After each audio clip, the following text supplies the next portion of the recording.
மத்திய கிழக்கு நாடுகளில் நிலவும் போர் பதற்றத்தால் 10,000த்திற்கும் மேற்பட்ட விமான சேவைகள் முடங்கியுள்ள நிலையில் 3 நாட்களுக்கு பிறகு மீண்டும் விமான சேவை தொடங்கியுள்ளது. துபாய், அபுதாபியில் இருந்து சில விமான நிறுவனங்கள் விமான சேவைகளை தொடங்கியுள்ளது. முதற்கட்டமாக 3 மணி நேரத்தில் 15 சிறப்பு விமானங்கள் புறப்பட்டு சென்றதாகவும், அதன்படி துபாயிலிருந்து பெங்களூருக்கு முதல் விமானம் நேற்று இரவு புறப்பட்டு வந்தது. அதேபோல் அபுதாபியிலிருந்து புறப்பட்ட முதல் விமானம் நேற்று இரவு பெங்களூருக்கு வந்தடைந்தது.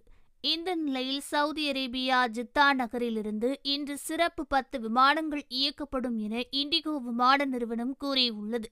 அதேபோன்று ஏர் இந்தியா விமான நிறுவனம் இன்று முதல் மஸ்கட்டிலிருந்து மும்பை, திருச்சி, கொச்சி உள்ளிட்ட நகரங்களுக்கு விமான சேவைகளை இயக்க இருப்பதாகவும் கூறியுள்ளது.